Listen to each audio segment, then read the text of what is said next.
exaggerating, but that was a lie. The truth was I wanted to die.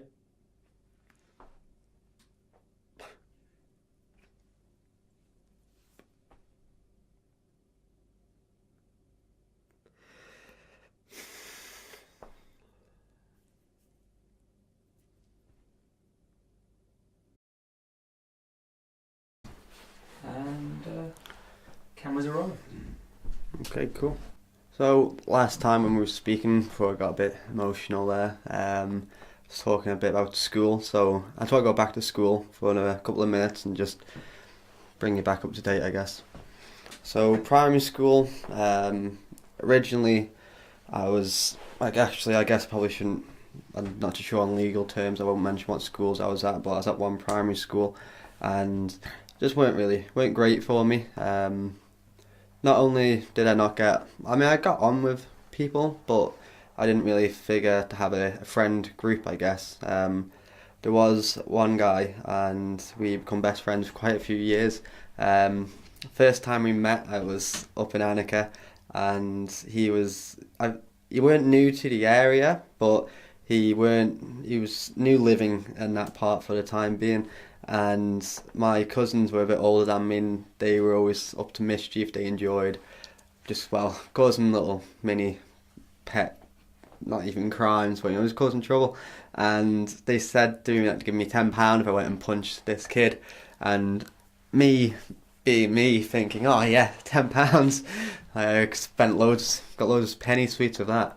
And anyway, I did. I hit the kid, and I felt bad. But I didn't get my tenner either, so I felt even worse after that. And it was in the school holidays. I went back into school as year 2, and the same guy that I punched was coming to the class, and I was like, oh God, no, what's going on? But I mean, I'm pretty sure before that, on the day that I did punch, I'm pretty sure he punched me back. So I mean, good on him. But anyway, he come into the lesson. We were halfway through the day, and he wanted to go to the toilet. He didn't know where it was, so I raised my hand to say I'd show him. And I'm walking there alongside, and probably both got the same thought in our head. Oh, what's going to happen here? We're going to have a scrap. And we got in there, and instantly we just got on like two peas in a pod. For purposes of him not wanting his name used, I'll call him Mark. So Mark and I have become good friends for a while. So the only friend that I did really have going up in the first primary school I was at would have been Mark, and it was good to have a friend finally, and one that didn't live too far away. The funny part was as well, he didn't, well, where he was staying at the time isn't where he lived for most of the time period we were friends.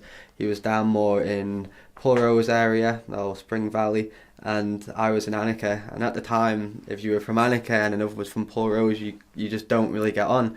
Whether you're in central Annika or not like the top, same in Pulrose, if you were the central Pulrose or you were further off somewhere else, it weren't a mix, you know. If any at one point either two were, well, in the same place at once, it was normally because there was a fight going on. And yeah, it's ironic because we were really good friends, and whenever we were hanging out, if we were together, we'd always go down by the river flow in the donkey field, that it's called, which is down the bottom of Annika, and then you've got the donkey fields and Pulrose is over that way, so it's kind of like that good meeting point where we wouldn't have been seen.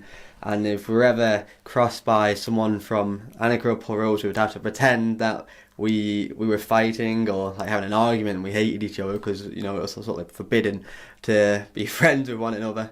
But as the years went on, like, I think, you know, everyone started making amends.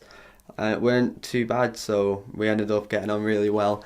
It's just funny when you think of things like that, when you go back, how that's how you had to behave in that moment. So it was a funny one. So Mark and I were really into the WWE, the wrestling, so we'd always pretend to be a wrestler each, and would go in the room, we'd fight for hours, just like play wrestling. And like, you know, sometimes we'd have bruises and cuts and stuff, but it was all fun and games. We'd proper go out, and that was always a good laugh. I'd always come down, would play on the game for hours. We'd stay up till 2 a.m. on the box office waiting for like one of the big events like Armageddon or Hell in a Cell and stuff. It was really good fun, and it was most of my childhood would have been spent with Mark, so it was really good. Don't see so much of each other now, but when we do, it's like nothing's changed. We've always been such a well bond together, so when I see him or he sees me, we will always say hello to each other. We always talk and we get on like we've been still hanging out for the last couple of years, but we haven't. But I guess as high school hit, we just drifted apart, what everyone does in high school. But it's nice to know that when we do see each other again, nothing's changed and we're still like the good old best friends we used to be. So besides even being friends with Mark from primary school, there was the times where I'd feel more on my own. I don't quite remember it so well. I think I was in year 4, and I tried to hang myself with the blinds in the IT room. I don't remember it, but a few of the girls I went to school with, they always bring it up when they see me and say, "Do you remember the time you tried to hang yourself?" I mean, they thought it was funny, so I guess maybe I didn't mean it. I probably didn't actually try to hang myself, but yeah, ironic, isn't it? Because how life changed. Other parts throughout primary school, ones that my best memories would have come from were doing the singing in assembly or the school plays, especially Christmas. Christmas was always a favourite of mine. I remember one year we did the 12 gifts of Christmas. Excuse me for my terrible knowledge on that one. And I was a turkey. I had to run around the crowd in a turkey suit going gobble, gobble, gobble. It was, to me, I thought it was great. There was a lot of laughs going on. I look back now, I get quite embarrassed thinking about it, but at the end of the day, it's performing and acting. It's what I love doing. So, yeah, dear me, gobble, gobble, gobble. Oh dear. Getting off into more the end of the time that I had at that primary school, it was so year 5. I went to another one for year 6 because I just weren't having a good time, and I was always in trouble. Mum thought it'd be a good idea to mix with some new kids, maybe, and it worked. So it not necessarily worked. So I was mixing with new people. I was still on my own a lot of the time at the other primary school, but it was a new start, so I got on with it. I tried not to get in trouble. I didn't really get in trouble for almost the whole of that year. I think there was only a couple of instances that I was in trouble. I got sent home once. Me and some other guys tried to give a kid a swirly in the bathrooms. I didn't really want to do it. I just wanted to be accepted. I wanted to be involved, and I thought at the time it was a good idea to do so.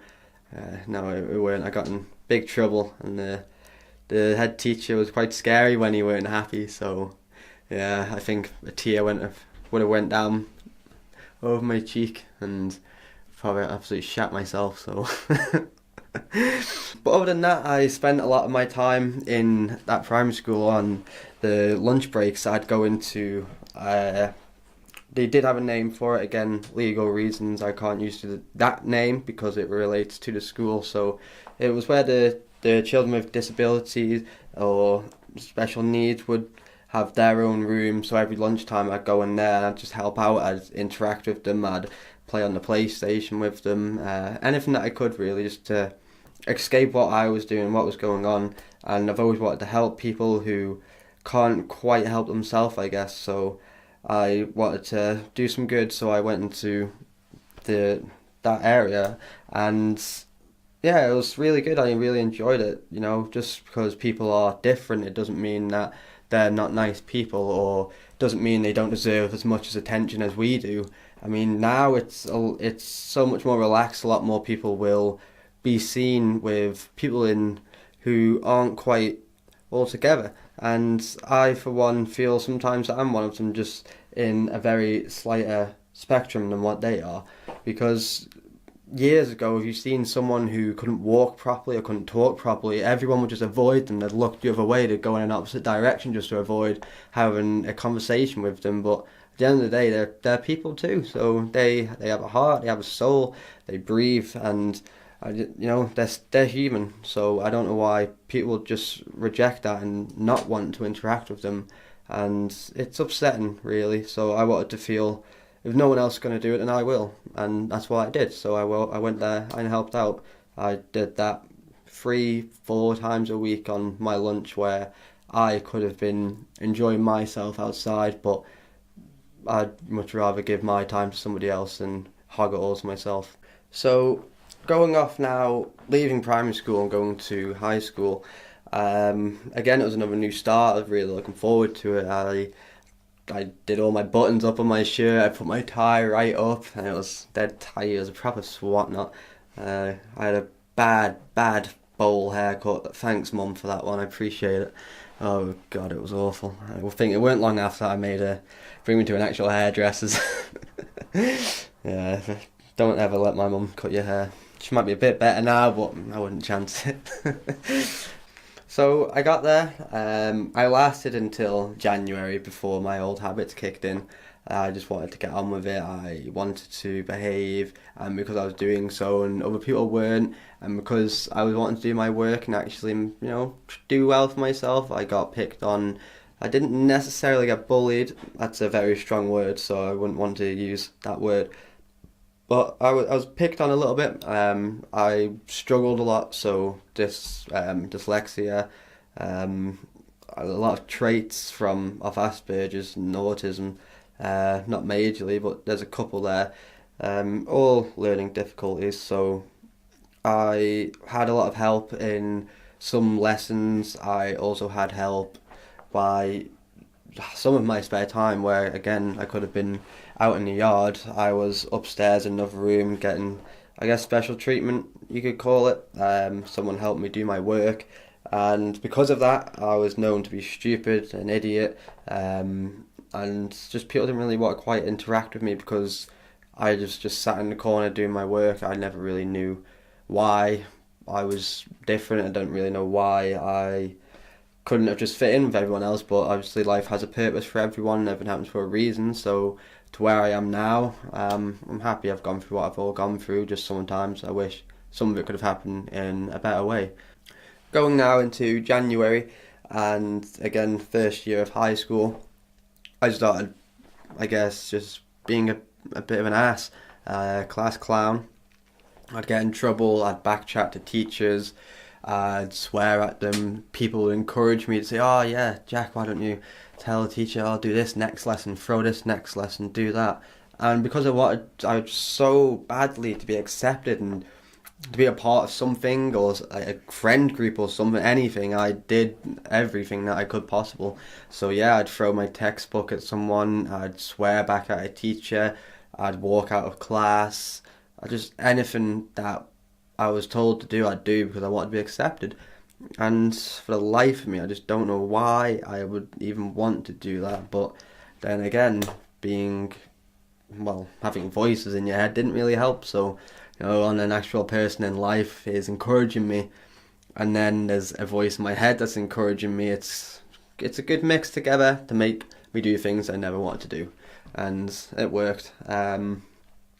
But if that happens, unfortunately, and just, when you see someone who's acting up, maybe don't just quickly judge to a second that maybe it's because they're a horrible person. Maybe they're having issues. Maybe they're even having issues at home and they're acting up in lessons. So if you're still in school and you're watching this, by all means, just do not just jump to conclusion and think that they're a horrible person. They might actually be a nice person. They might just need someone to say hello to them, ask them how they are, because it was never done for me, never. And it could have really done a lot for me if someone just said to me, "Hey Jack, how are you?" I might have been able to say, "Actually, I'm feeling a bit shit," but it never happened. So if you see someone and they're maybe not being themselves, or they're being too much of themselves, just maybe ask them how they are. It could probably go a really long way.